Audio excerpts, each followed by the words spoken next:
Well, it's truly my pleasure to introduce to you, if you need any introduction, to our speaker, performer, Ariana Kim, Professor Ariana Kim, from Cornell's Music Department.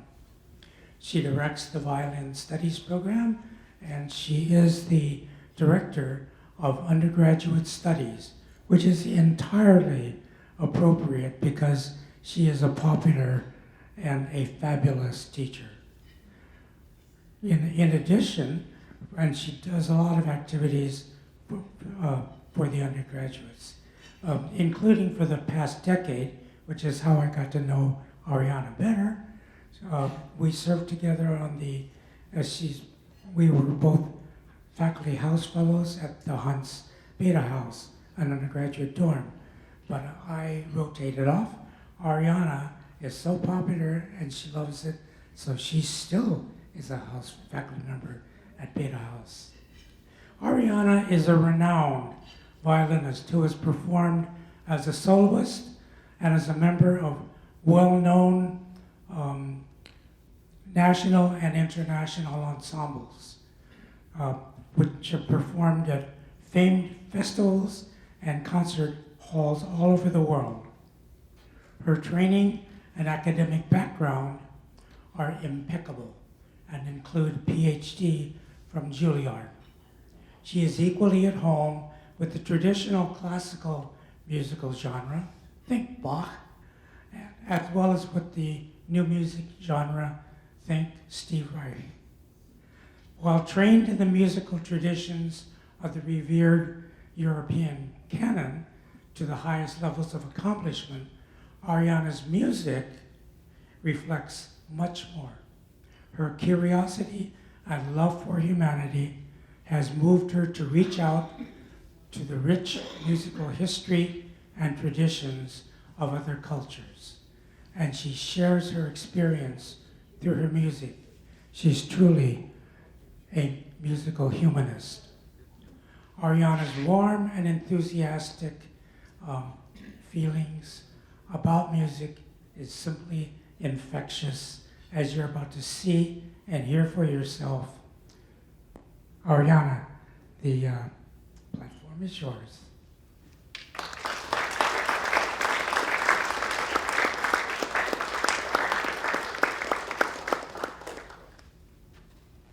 Good morning. Thank you so much to Ron for that beautiful introduction. Many of those words I don't deserve. But I'm delighted to be here. Hi to Cape, hi to Kendall. I thought it might be fun to take a little tour through my musical mind, basically. One of the things that's most inspiring to me as the musician who plays a lot of old music and also a lot of new music is how so many things symbiotically relate to one another in my musical life. So I spend a lot of time in the world of Bach and Beethoven and Mozart and Brahms. I also spend a lot of time in the world of Augusta Reed-Thomas and Chen Yi and John Harbison. I spend a lot of time in the bluegrass world. I've spent some time learning and studying Hindustani and Carnatic Indian violin traditions, and most recently lived in Korea studying ancient Korean music. So what I started to think about, and this actually birthed itself while I was in graduate school at Juilliard, how do all of these languages talk to one another, if at all? And my dissertation actually focused on looking at the evolution of jazz in parallel to the evolution of classical music and how we sort of ended up at very similar places but using different languages. So what ended up starting the sort of background of from Bach to bluegrass was my own basically noodling in the practice room. I would sit down and start to play something, and wherever that thing took me in that improvisation, I would land somewhere else and take it to a new spot. And the thing that kept sort of jogging my mind was, what is this thing that I keep arriving at? What is musical expectation? What is musical hierarchy? And as I sort of dive into different types of music, I think, oh my gosh, my bluegrass inspires my Bach, and my Bach inspires my Elliott Carter, and my Elliott Carter inspires my improvisations on the kayagum. And all of that symbiosis kind of comes to a cultural melting pot where I get to explore a lot of different things. So I wanted to talk a little bit today about why that exists and how it exists, and then sort of take you through some, a little bit of a musical tasting menu. So what I'd like to start with is this idea of harmonic hierarchy, this idea of musical expectation. What makes us need that resolution? What makes us need that note, and how does that work? So I'd like to begin with, I've been making these patchwork quilts by J.S. Bach. Do we have J.S. Bach fans in the house? Okay, good. And do we have any quilters in the house? Yes, some quilters in the house. So I started to make these patchwork quilts kind of sewn together from pieces of Bach's 6 sonatas and partitas. As many of you may know, he wrote a series of 6 solo works for violin, and each work has between 4 and 9 different movements. And there are common seams, so you sort of look for that same colored thread between a movement in this sonata and a movement in that partita. And I would use those moments to sort of start a new patch and sew a new one. So I started to make these Bach patchwork quilts, and I'll share with you one of those now. And as I play, I'll encourage you to listen to what you are expecting next.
Did anybody count the number of patches?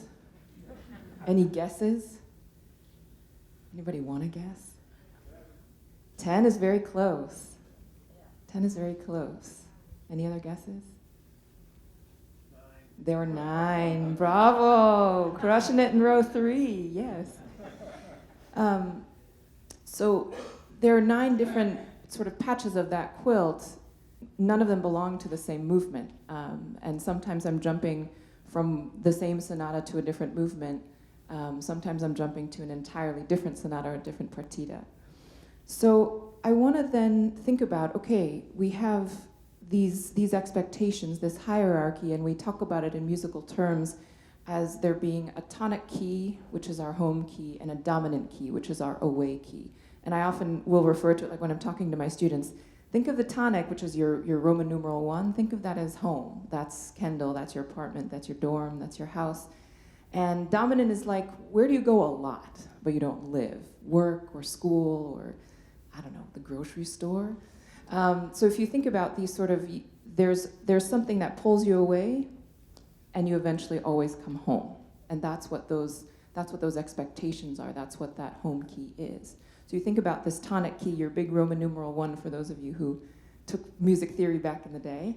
You pull back to Roman numeral 1, but you have to leave in order to have a reason to come back, right? You don't just sit at home for always. And what happened at the turn of the 20th century, and I'll contextualize this by saying this is, the language we're talking about right now is Western art music. So Western art music from the common practice, mid-1600s, until more or less the turn of the 20th century, focused on this idea of hierarchy, that there's a reason that we go away from something, and that there's a magnet that pulls us back home. And there's a lot of music that is within that realm. So for example, can somebody give me a famous tune, folk song, children's song that likely everyone in the room would know? Anybody want to? Let's do Twinkle, Twinkle, Little Star. All right. So if I play Twinkle. Yeah, Suzuki, exactly.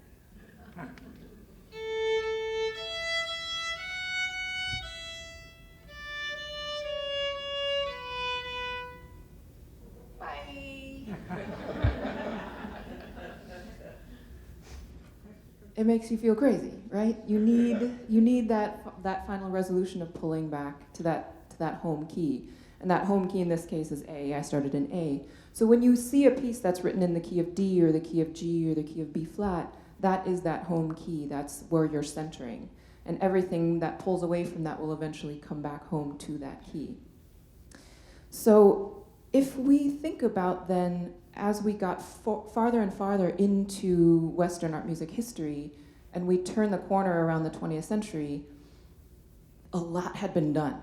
Right, you think about the evolution from Bach, which I just played, and Beethoven, and then Brahms, and then late German Romanticism.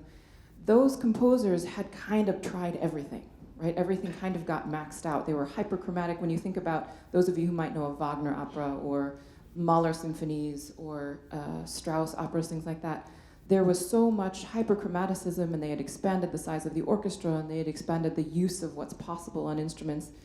The scores become much more detailed. A Bach score has almost no dynamic marking, whereas a Wagner score will have something on almost every beat in a bar.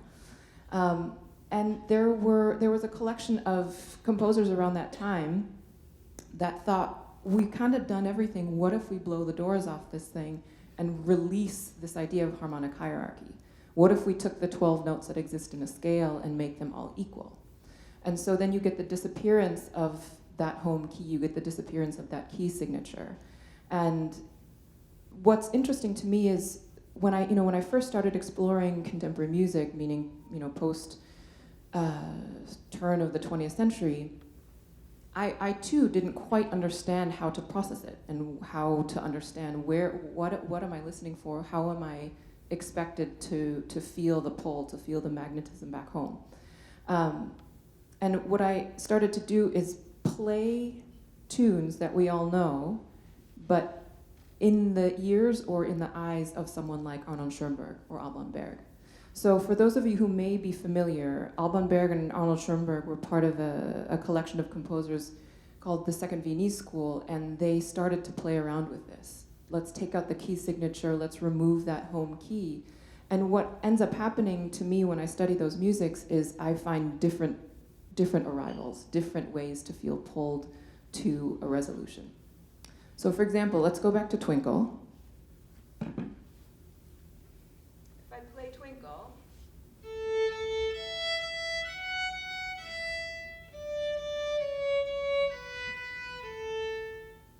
and I take that same tune, but perform it a la Schoenberg, it might sound like.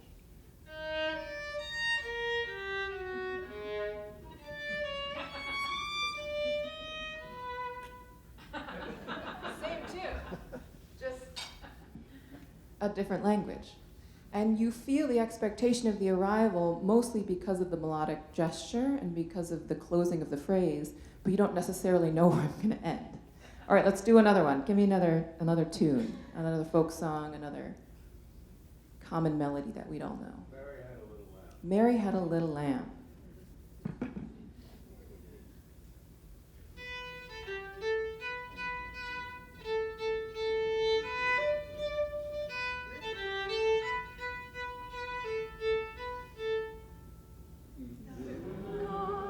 Bravi! Oh my goodness. You guys all practiced before you came down. So if I take that same tune and play.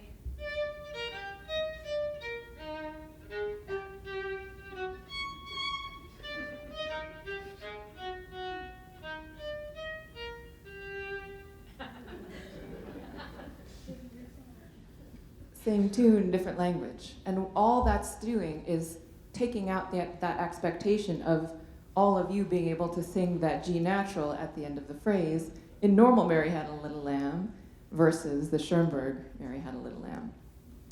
So we'll fast forward a bit to another part of my musical life which exists in the bluegrass world.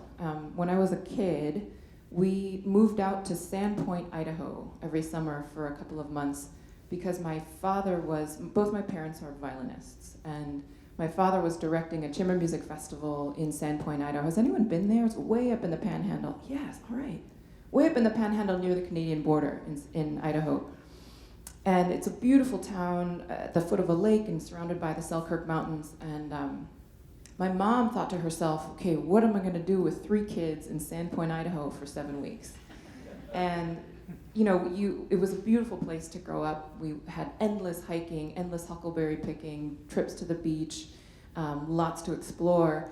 And once you exhaust that, you have to figure out something to do because we weren't in school. And so the answer for my mom was fiddle camp. And my brothers and I would load up in the car after hiking in the morning and drive down the mountain and go to the Fiddler's Hatchery, which is this lovely fiddle workshop run by a woman named Carolyn Hatch. And though we were all classically trained at that point, we grew up in the Suzuki method, we got to dive into bluegrass and old time and folk music. And it was sort of an Americana camp across the board. We learned fiddling traditions, but we also studied basket weaving and we had jaw harp class, we had musical theater, string tricks, we had competitions to see who could do Jacob's Ladder the fastest. And it was one of the actually most formative and magical things in my life, and I'm so grateful to that and to Carolyn, and so much so that I'm actually getting married on that mountaintop in July. So yeah. So what I wanted to share with you is a little bit of bluegrass and how it's a very different language, but that takes from those same 12 notes and harmonic hierarchy. Bluegrass tunes, old-time tunes, Irish fiddle tunes, Canadian fiddle tunes, they all have that expectation. You start in one, and you go away, and then you come back to one. So you're at home, you go away, and then you come back to the house. So I'll play a couple of tunes back to back, and just let yourself ruminate on those arrivals.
So it's not Bach, but you knew exactly where things were going to go, right? It's the same language, but bluegrass really kind of blossomed and became its own thing in the mid 20th century.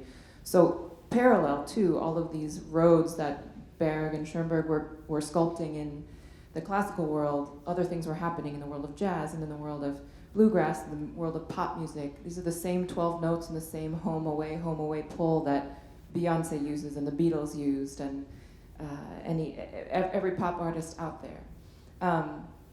So what I'd like to do next is go back to another Bach patchwork quilt and see if your sort of ears changed at all and if you have different expectations that might be coming.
So we'll have a little Q&A after. We can talk about how your ears may or may not have changed listening to the second one.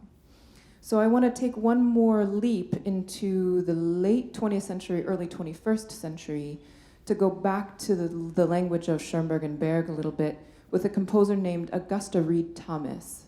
For those of you who might not be familiar, she's a fantastic composer who sort of followed in those footsteps of the Second Viennese School and is now chair of the composition department at University of Chicago.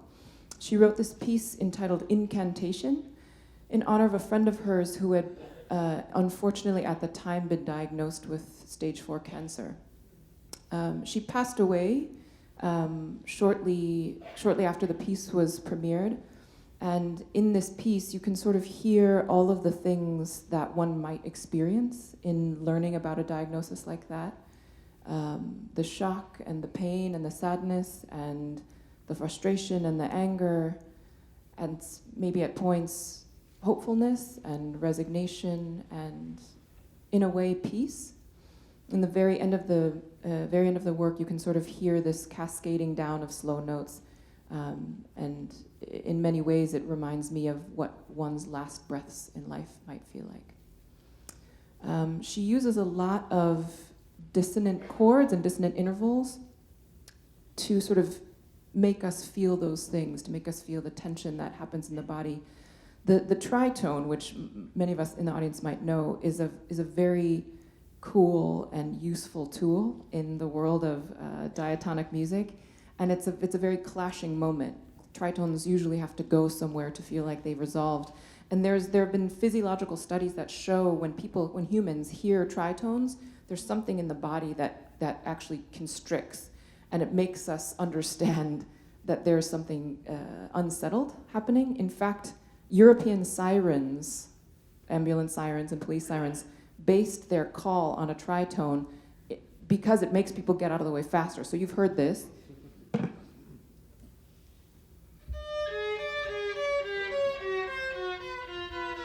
are all tritone. And there's something that doesn't feel settled about that, right? The system feels, oh man, something's not right. So she uses a lot of those tritones in the piece to sort of give that feeling of pain or uncertainty or struggle. So this is Augusta Reed Thomas's Incantation.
So to think about how our ears and minds and bodies and sort of experiences change expectation of hearing a piece like that versus a piece like Bach or a piece like Here Comes the Sun by the Beatles.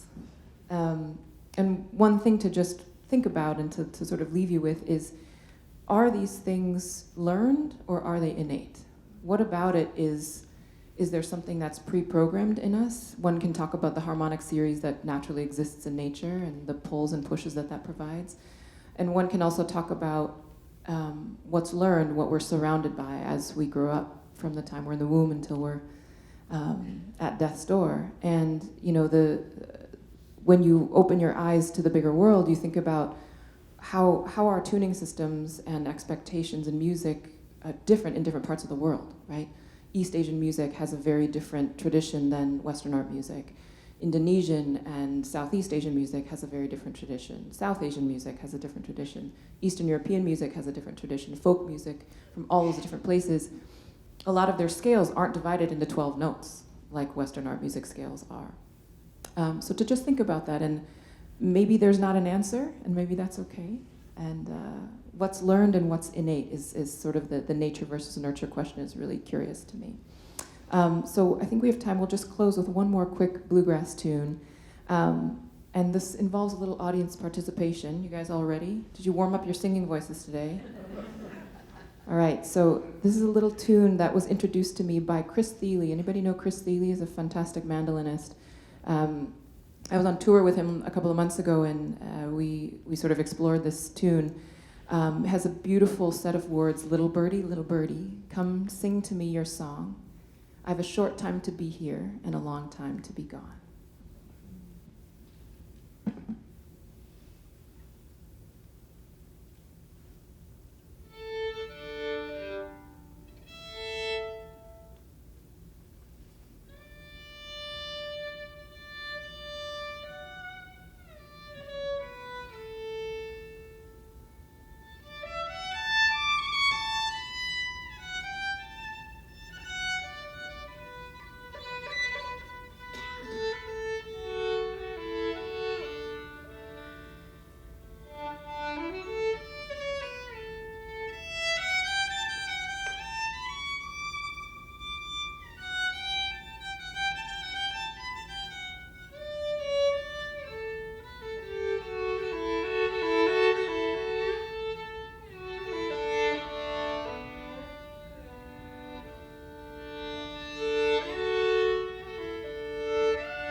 Thank you, thank you. Beautiful singing. All right.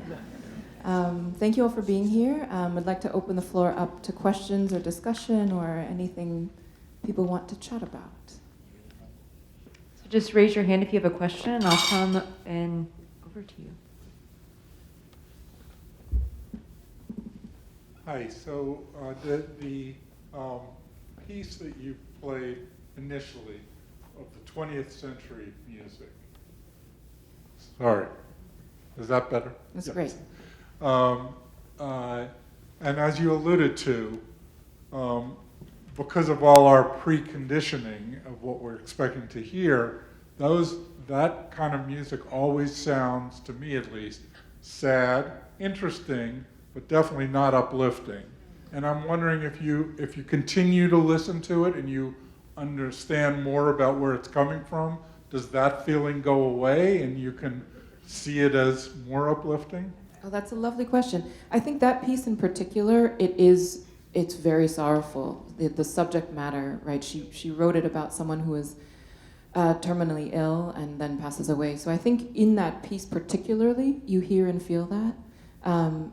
And yes, I think the more you listen and the more you explore many different composers from from the 20th century, you start to hear other things. You know, Schoenberg and Berg came out of Viennese waltzes and Ländlers and things like that, and even though you hear harmonies that are unexpected, the rhythms and the feelings are often there. So if I play, I'll just make up a sort of waltz or 3/8 theme.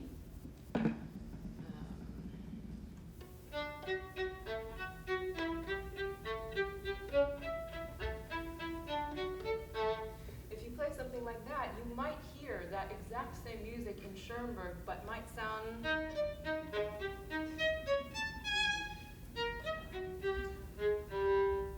So it's not necessarily that you don't understand the music, it's that the order of the notes is unexpected.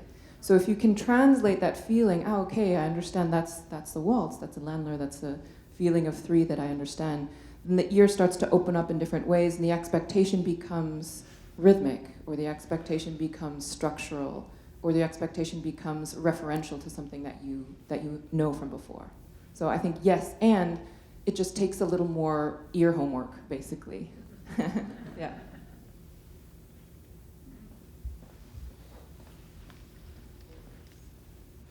I'm glad you brought up the question of rhythm, because I'm wondering how much you think that the tonal aspects of things are conditioned, and by conditioned I mean sort of a phrasing is structured in our minds by beats and by sequences of time, because like the last piece you played, we were expecting some kind of end, and you could have come not on a tonal end, but a rhythmic end, and the absence of the tonal ending would say, what's happening? But it still would be conditioned by the rhythmic, the temporal side of things. Exactly. Yeah, I think that's an excellent point, and that the expectations can take different forms. That the expectation isn't just about, okay, I feel the pull back to the home key, but built into that is also the meter, right? We're in 3/8, and by the time we get to the third beat of that penultimate bar, the body needs to go back to 1, right? There are very few common practice pieces that if we're in 3/8, we just finish on 2. So there is that element that I think is an added layer. I think probably the first layer is that aural layer, and the second layer is that the thing that we feel in the system, in the body, the rhythm that makes us want to dance and tap our feet. And there are composers too that blow the doors off rhythm and say this is a piece without meter and it's gonna last for 57 minutes, and we do that, right? So there are different forms of expectation that can be removed and replaced. And that's an excellent point, that built into that, I think, particularly with common practice music, is rhythm. So, yeah. Any more questions from the audience? Any Zoom folks that have questions? You can come over here and see.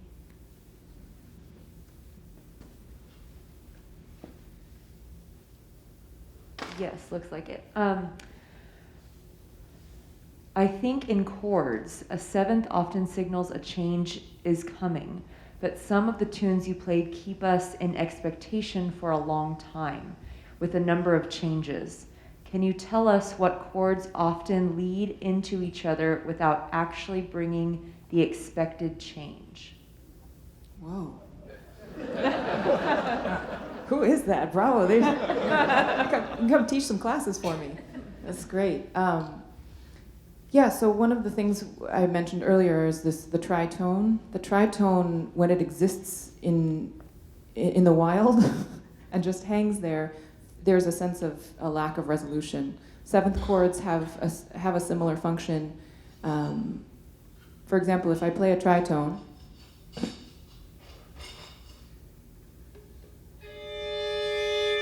you hear that in the wild, it doesn't really mean something. But if I play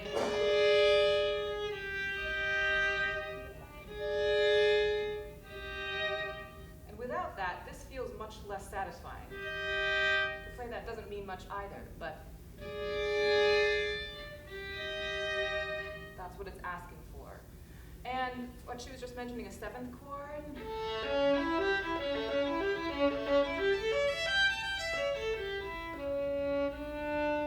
That's what it asks for, right? The seventh chord is leading into going back home. So there are, yes, to answer that question, there are chords that do beg resolution and chords that are more stable. And it also depends on where you are in the piece, where you are in the structure. So you might be mid-phrase, and one chord that is very consonant in a different key ends up being very dissonant in another key. So it's a matter of how it functions in that particular moment. And maybe what they're referring to is in the Bach, I didn't really finish until I finished, but there were many finishes, right? So those seams where I'm finding that same colored thread can take us kind of many different places. And so if I finish, for example, the end of the F G minor,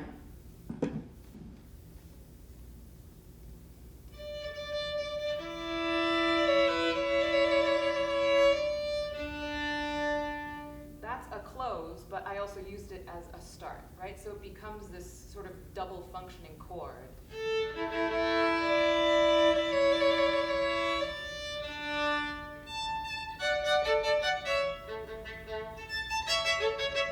I could have also done.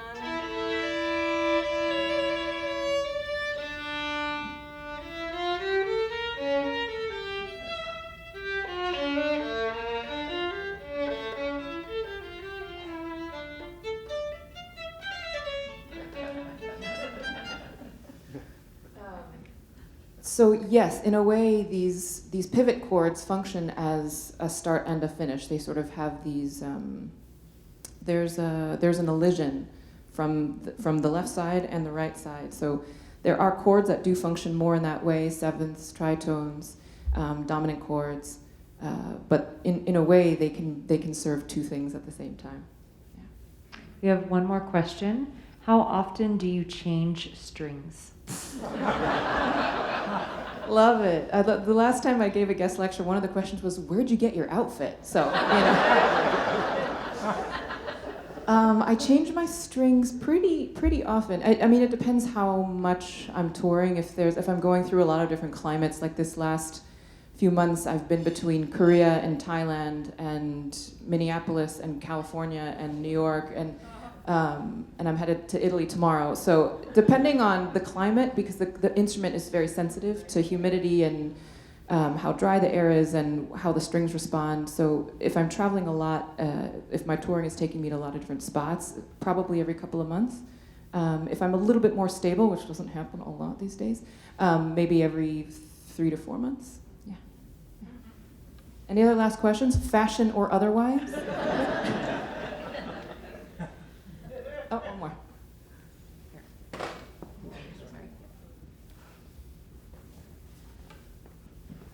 So you made the decision to teach as well as tour. You could have exclusively been a concert violinist.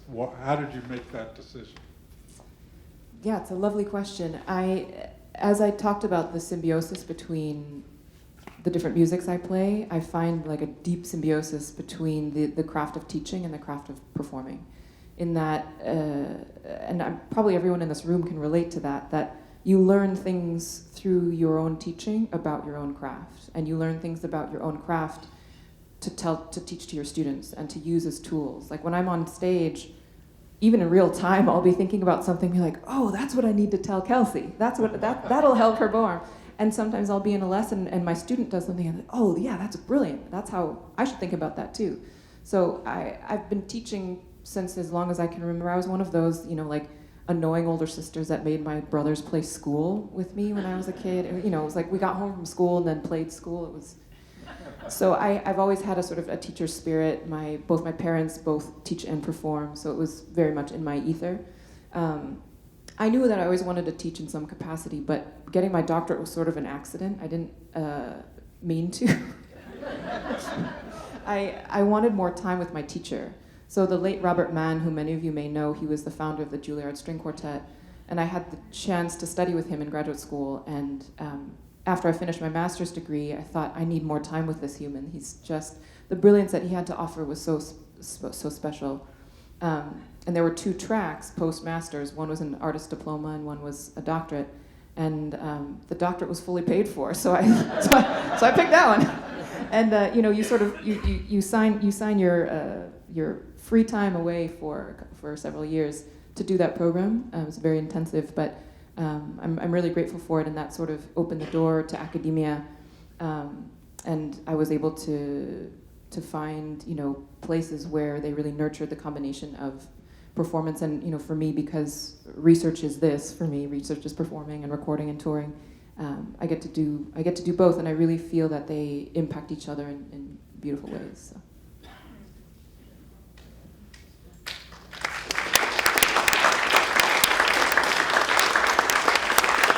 Thank you all for being here.